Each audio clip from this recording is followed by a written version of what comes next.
The relationship hack nobody talks about. Your relationship might not have a communication problem, it might have a sleep problem that is destroying your attachment. Let's break down how lack of rest kills the patience required for healthy love and fuels domestic friction. Learn how to stop the cycle of defensiveness and reclaim the empathy your partner deserves. So, first, why everything feels personal when you're sleep deprived. Ever snapped at someone over something small, then immediately regret it? It might not be the situation, it might be your brain. When you're sleep deprived, the amygdala, your brain's emotional alarm system, becomes hyperreactive. Minor annoyances stop feeling minor. A forgotten chore can feel like disrespect.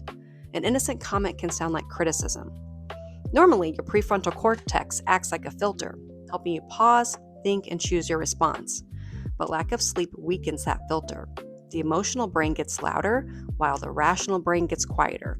That's why you blurt out things you instantly regret. Not because your values changed, but because your brain's brakes temporarily failed. Exhaustion also affects your body.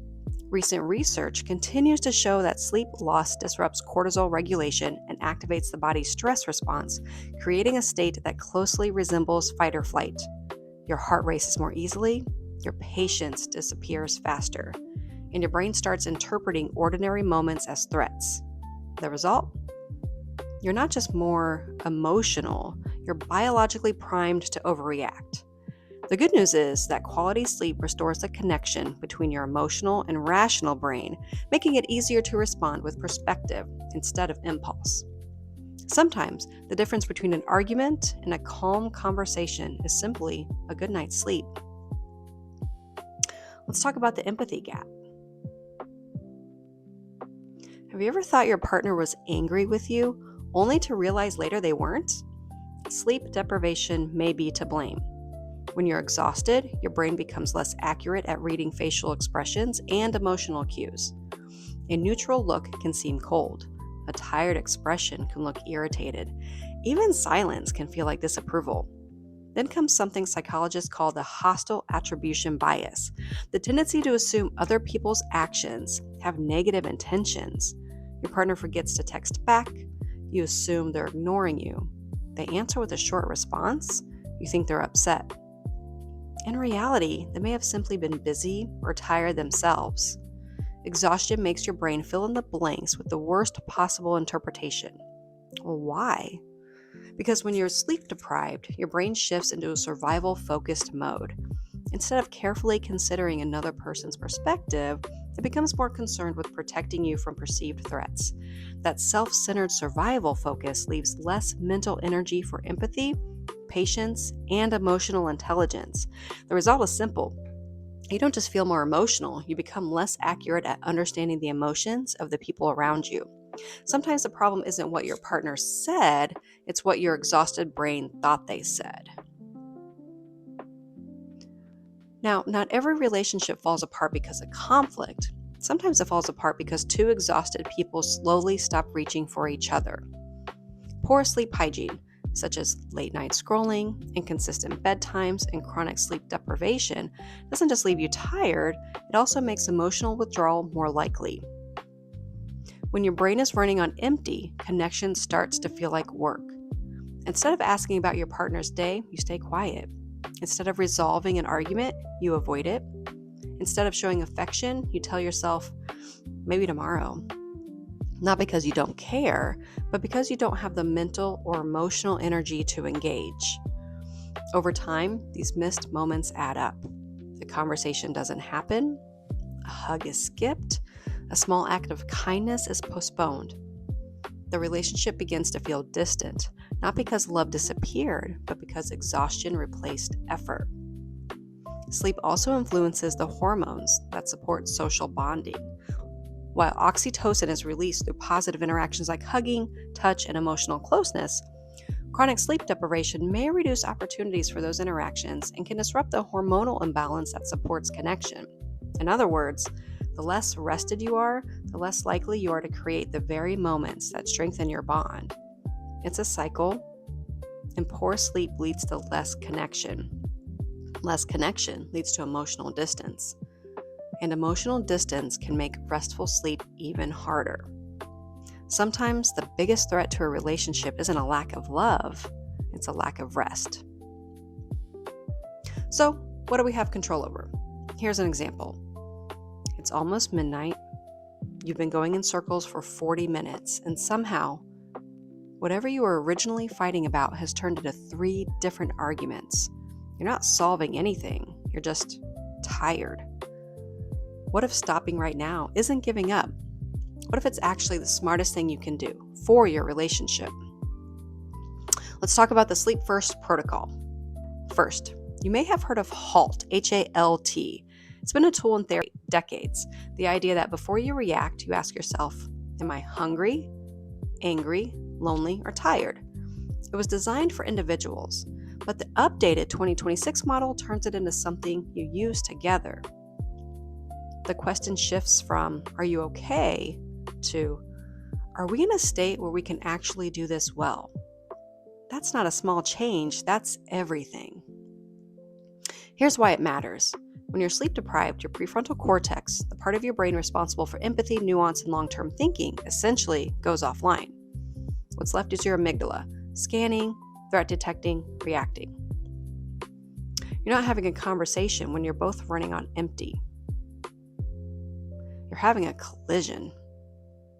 This updated HALT protocol adds one step. Before any difficult conversation, both of you rate your fatigue, 0 to 10. If either person scores above a 6, the conversation gets a scheduled rain check. Not abandoned, not postponed, but with a specific time to come back. Early research from 2025 and 2026 is showing that this one intervention measurably reduces escalation cycles in couples. You're not avoiding the problem, you're protecting your ability to actually solve it. Part 2. Most couples treat the bedroom like an overflow room, a place where unfinished emotional business follows them under the covers. Hard conversations get started there because finally, you're both in the same place at the same time. But every time you bring conflict into that room, you're teaching your nervous system something. This place isn't safe. Sleep researchers call it stimulus control. Your brain learns to associate environments with states. The bedroom should signal one thing. You can let it go now. So here are 3 shifts worth making. None of them require renovation, just require intention. 1. Designate a separate conversation zone. The kitchen table, 2 chairs by a window, anywhere that isn't the bed. Hard talks happen there, not in the place where you sleep. 2. Make the bedroom phone free after a set time. Not because phones are the enemy, but because even passive notifications keep cortisol elevated and delay sleep onset. Protecting your sleep is a way of showing up for your partner tomorrow. 3. Regulate the temperature. Cooler rooms between 65 and 68 degrees support the drop in body temperature your brain needs for deep, restorative sleep. Add blackout curtains, a white noise source, a consistent wind-down ritual. These aren't indulgences, they're infrastructure for sleep. When your bedroom reliably produces good sleep, both of you arrive at morning conversations more capable of generosity, of perspective, and of repair. That is good love language. So, what do you actually say in the moment when a conversation needs to stop? This is where couples can get stuck. Let's talk about this tomorrow can sound like dismissing, like stonewalling, like you just don't care enough.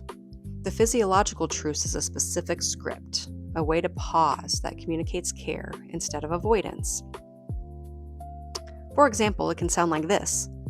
I want to give this the attention it deserves. I don't think either of us are in a state right now where we can do that.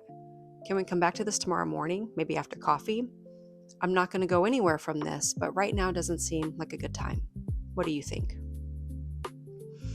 Now, 3 things are happening there. First, you affirm that the issue matters. You're not minimizing it, you're protecting it. Second, you name the biology, not the blame. Not, you're too upset to talk about this, but rather, we're both running on empty. Third, you give it a specific time, not vague, not someday. A container, a commitment. This is not being abandoned. Some couples now do what therapists call a pre-check, a 60-second scan before opening any difficult topic. Did someone just get off a stressful call? Skip lunch? Is it past 10 p.m.? The pre-check gives you data to decide. Is right now actually the right now? It sounds like slowing down, and it is, but it's kind of a slowing down that actually gets you somewhere. So the Sleep First protocol isn't about avoiding hard things. It's the recognition that how well you handle hard things depends entirely on the condition of the people doing the handling. Sleep is not the absence of relationship work. Done right, it's some of the most important relationship work you'll ever do. So, rest well and talk better. For now, protect your peace, trust what you see, and keep going. Thanks so much for watching. Hit like and subscribe for more relationship tips.